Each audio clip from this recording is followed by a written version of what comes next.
Jesus, face to face. Shalom, pemenang. Bagi Anda yang suka ke pantai dan hobi ke pantai, saya teringat satu cabang olahraga yang namanya surfing atau selancar. Orang yang berselancar disebut sebagai surfers. Dan dia memiliki sebuah alat untuk berselancar yang namanya papan selancar. Nah, surfer itu biasanya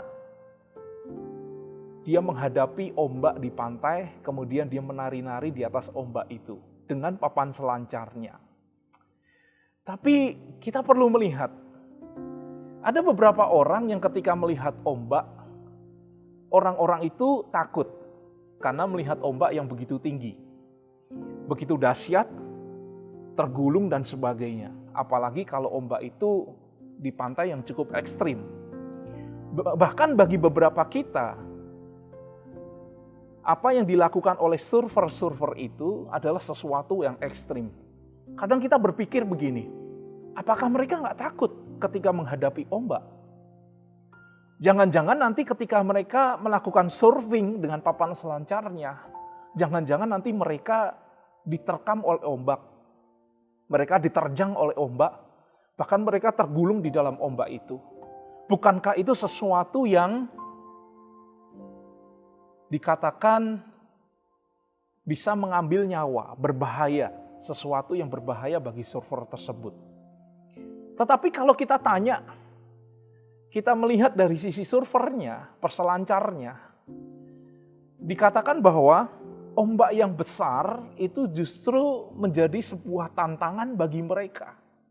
Ombak yang besar justru menjadi sesuatu yang membuat adrenalin mereka itu timbul dan mereka tertantang untuk mengalahkan ombak itu dengan papan selancarnya. Makanya ada beberapa pantai yang ekstrim yang selalu dicari oleh surfer. Iya, peselancar yang terkenal di seluruh dunia. Mereka beramai-ramai cari ombak yang paling tinggi. Mereka beramai-ramai pergi ke pantai yang dimana ombaknya begitu tinggi. Semakin tinggi ombaknya, justru malah mereka semakin senang. Justru mereka semakin tertantang, adrenalin mereka semakin keluar untuk mengalahkan ombak-ombak tersebut.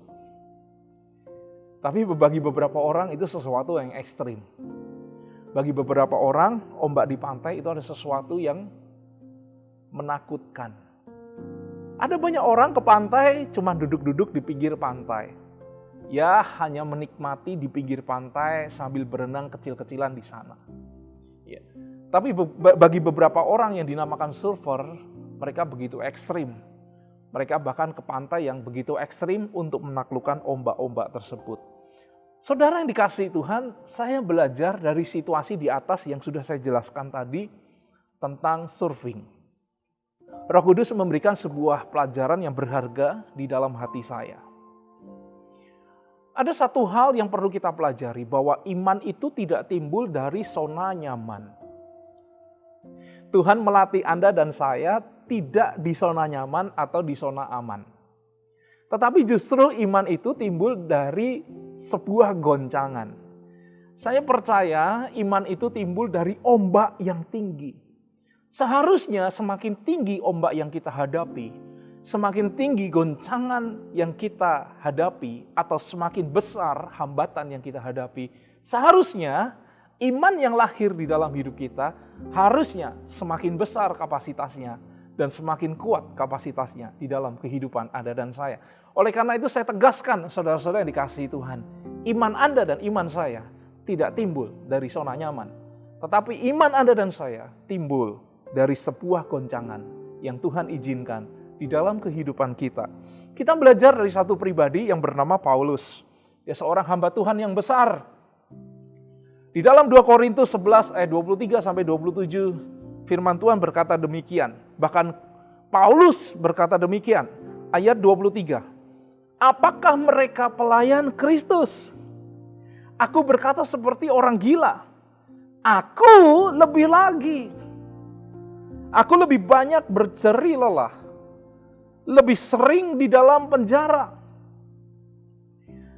didera di luar batas, kerap kali dalam bahaya maut. Bukan sesuatu yang mudah yang dihadapi oleh Paulus. Ada banyak orang mengira ketika mengikut Kristus maka kehidupannya akan diberkati dan semuanya akan menjadi baik-baik saja. Jangan salah dengan statement itu, saudara-saudara yang dikasihi Tuhan. Memang ada benarnya, tetapi saya percaya Tuhan tidak pernah berjanji bahwa kehidupan ini akan baik-baik saja. Karena ketika Anda dan saya menjalani kehidupan yang penuh dengan kebaikan, penuh dengan berkat, jangan-jangan kita terlena dan tertidur di sana, di dalam zona nyaman kita. Iman kita nggak pernah terlatih. Ayat 24, Paulus berkata, 5 kali aku disesah orang Yahudi, setiap kali 40 kurang 1 pukulan. Wow. 3 kali aku didera, 1 kali aku dilempari dengan batu. Wow, itu nggak enak loh. Dilempari dengan batu, itu sesuatu yang menyakitkan. Ya. 3 kali mengalami karam kapal, sehari semalam aku terkatung-katung di tengah laut. Kelaparan, kedinginan, basah. Dalam perjalananku aku sering diancam banjir dan bahaya penyamun, bahaya dari pihak orang-orang Yahudi dan dari pihak orang-orang bukan Yahudi, bahaya di kota, bahaya di padang gurun, bahaya di tengah laut, dan bahaya dari pihak saudara-saudara palsu. Aku banyak berjeri lelah dan bekerja berat. Kerap kali aku tidak tidur. Aku lapar dan dahaga. Kerap kali aku berpuasa, kedinginan, dan tanpa pakaian. Paulus mengalami cobaan, goncangan secara mental, secara fisik di dalam kehidupannya. Saya percaya Paulus punya banyak alasan, saudara yang dikasihi Tuhan, untuk dia berhenti mengikut Kristus. Ada begitu banyak alasan yang sebenarnya bisa diberikan oleh Paulus untuk dia berhenti mengikut Kristus. Tapi kalau kita baca dari nats di atas, ada begitu banyak yang Paulus hadapi. Ada begitu banyak bahaya yang Paulus temui di dalam kehidupannya ketika dia mengikut Kristus. Ada begitu banyak ancaman dan bahkan sewaktu-waktu apa yang dia alami itu bisa merenggut nyawanya. Overall, saya melihat hidupnya tidak pernah ada di zona nyaman. Hidup Paulus tidak pernah ada di dalam zona aman.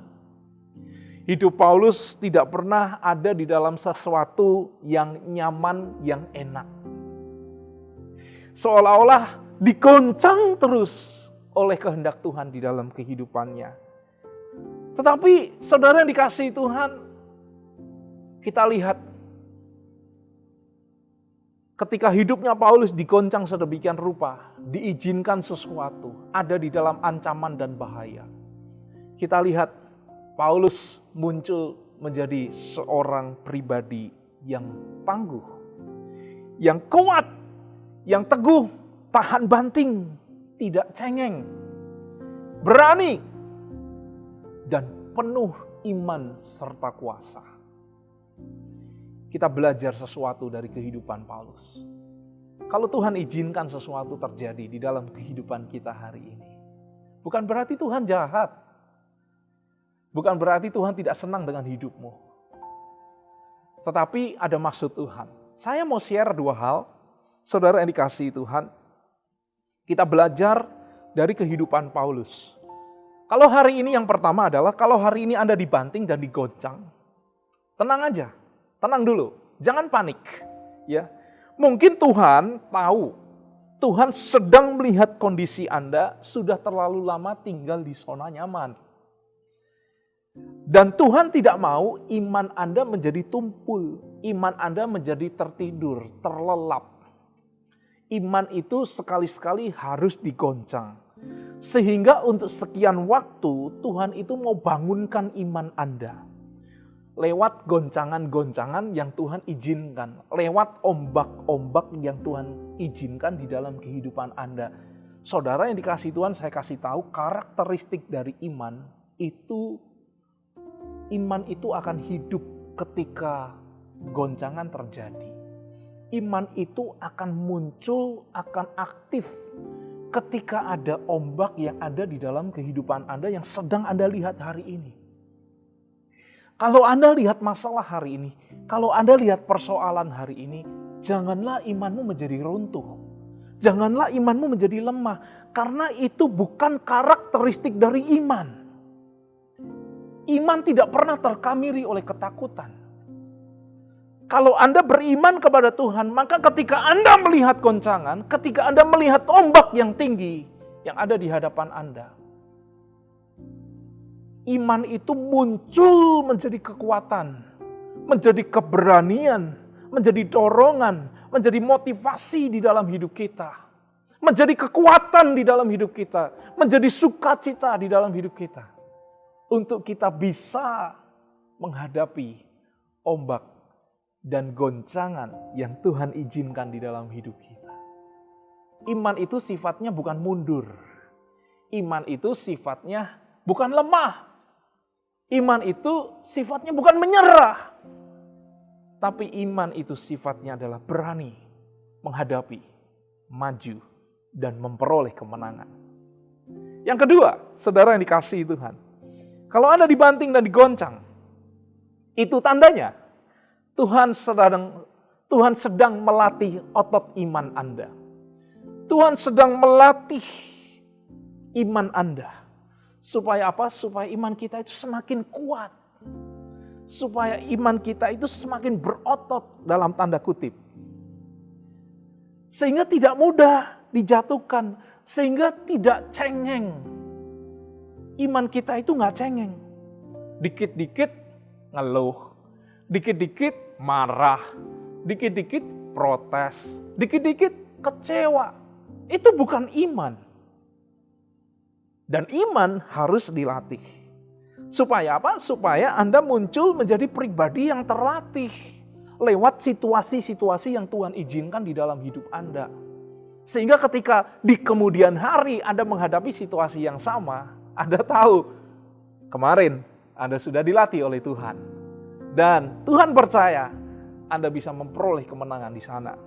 Amin. Saudara-saudara yang dikasihi Tuhan, hari ini ada dua opsi. Anda mau menang atau Anda mau kalah. Anda mau menghadapi ombak yang terjadi di dalam hidup Anda, atau Anda mau melangkah mundur. Itu pilihan. Tuhan tidak bisa intervensi Anda. Tapi saya percaya, kalau Anda berjalan dengan Tuhan, Anda sedang berjalan di dalam kemenangan. Dan Tuhan memberikan kemenangan itu di dalam kehidupan Anda. Tapi satu hal, kalau Anda memilih untuk mundur, Anda memilih untuk quit, Anda memilih untuk stop, maka itu pilihan Anda, bukan pilihan daripada Tuhan. Oleh karena itu tentukan hari ini, di mana Anda mau berdiri, di dalam kemenangan atau di dalam kekalahan. Nah, saya percaya Tuhan menyertai kehidupan Anda. So, keep running, keep fighting, and reach your victory. Jesus bless you.